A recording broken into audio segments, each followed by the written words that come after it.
Eu fui logo para as matérias em que eu estava menos preparado.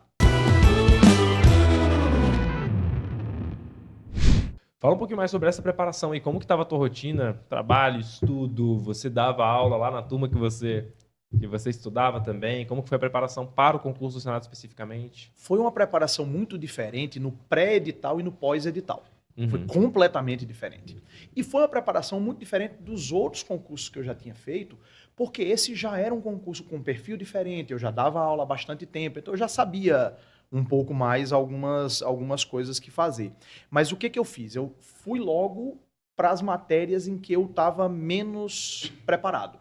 Então, por exemplo, eu fiz para a área que é direito... Você escolhe uma área lá dentro do Senado no concurso para consultor. Então, eu escolhi a área que era direito constitucional, administrativo, eleitoral e processo legislativo. Então, essa área aí. Eu disse, qual é a matéria que eu sou mais fraco aqui? Eu disse, eleitoral. Muito claramente eleitoral. Eu disse, não, então vamos pegar um bom livro de eleitoral aqui para eu já me situar aqui. Dentro de administrativo, o que eu sou mais fraco? Desapropriação, intervenção do Estado na propriedade, vamos pegar aqui. Então, eu fui fazendo uma preparação pré-edital de tapar os buracos do muro, sabe? As lacunas. Exato. O muro, eu sempre falo para os alunos, você tem que pensar que se você tem um muro que está com 2 metros de um lado e meio metro em outra parte, você não tem que aumentar onde está com 2 metros. Você tem que logo ir para aquela parte que está lá só com meio metro. Primeiro você deixa o muro todo com 2 metros, depois você vai ampliando. Importante o aluno conseguir identificar onde está esse meio metro. Aí é a dificuldade que a gente tem e a necessidade da personalização, porque às vezes o aluno só vai estudar aquela matéria em que ele está fraco se você o obrigar. Você pega, é muito frequente, por exemplo, em carreiras policiais, a gente vê a sala de aula de penal tá lotada, e a sala de aula de estatística raciocínio e lógico. raciocínio lógico e português não tem ninguém. Aí você vai ver... Penal caiu uma questão, 25 de estatística. Exato. Então, assim, essa falta, às vezes, de uma curadoria, de dizer para o aluno, você tem que estudar o que você tem que estudar, não é o que você gosta, não. Exatamente. E hoje em dia, com os sistemas de questões que a gente tem, é muito fácil tu identificar a tua dificuldade. Exatamente. Então, assim, Exatamente. tu tem que querer também, sabe? Eu acho que isso é maturidade. Assim, não é as matérias da faculdade que eu mais gosto. Não, é as matérias que caem no concurso e o número de questões que caem daquela matéria no concurso. E essa maturidade também, às vezes, é uma coisa muito complicada. Eu encontro muito, às vezes, no presencial, o pessoal que, o cara já era diretor de uma grande empresa. E agora diz, cara, cansei, vou passar 2 anos aqui estudando para concurso e vou para um cargo público. Tá. Às vezes o cara tem doutorado na área dele, mas ele não sabe que tem 3 poderes na República. Exato. Entende?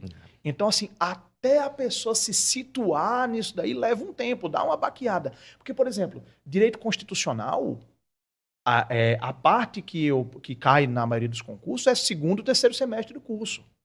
Direito administrativo é 5º, 6º semestre.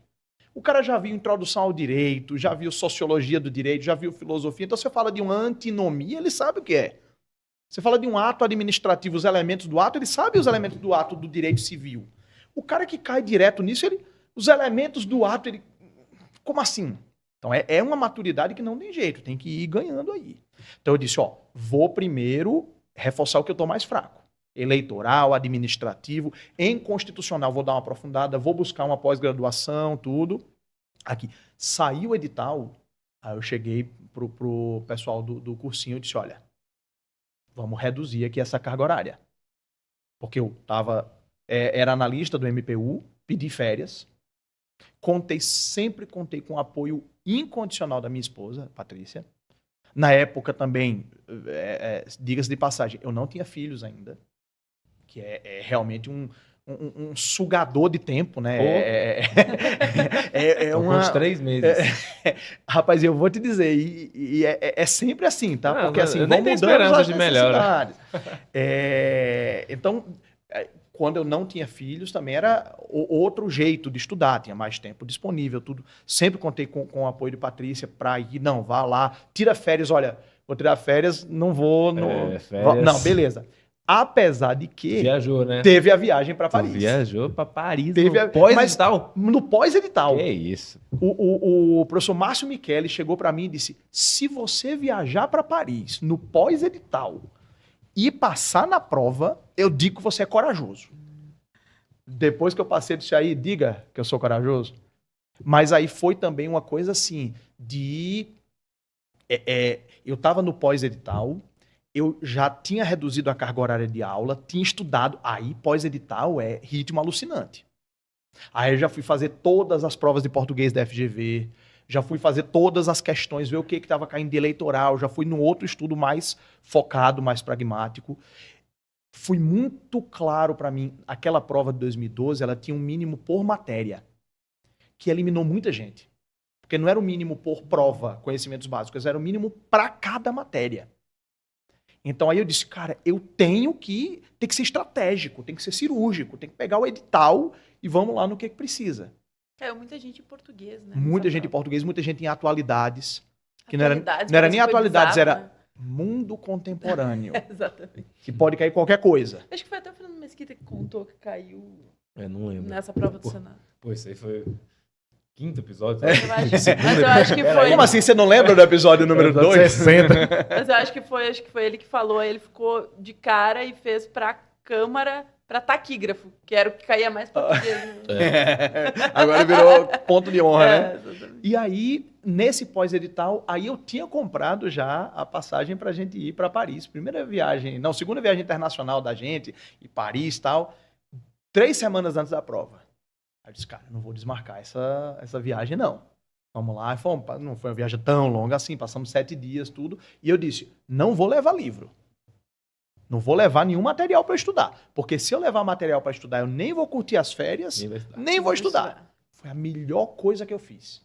Descansei, curtimos a cidade, voltei nas 2 últimas semanas ligadaço, cara. Eu tava ligadaço.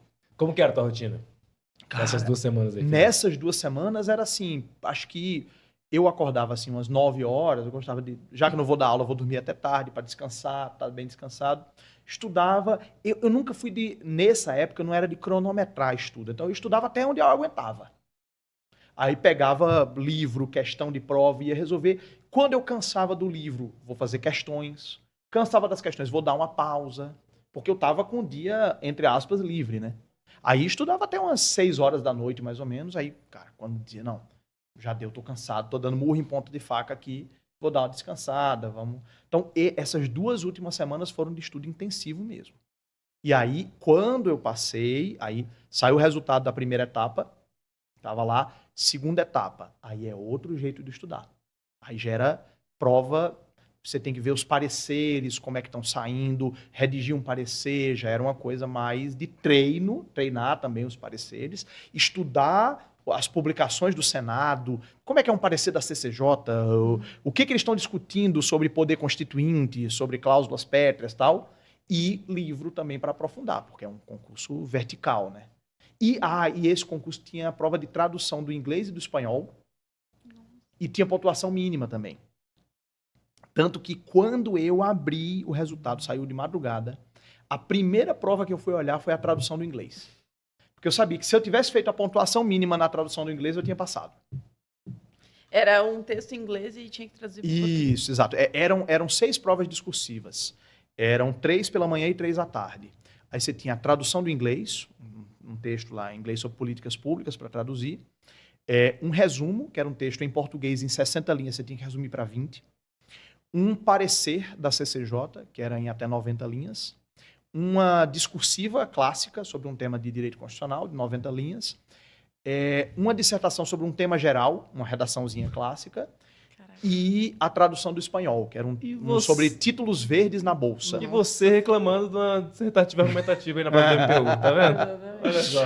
Mas aí, pelo menos, esse daí teve 2 meses. Então, eram 2 meses para você se preparar para isso, entendeu? Sim.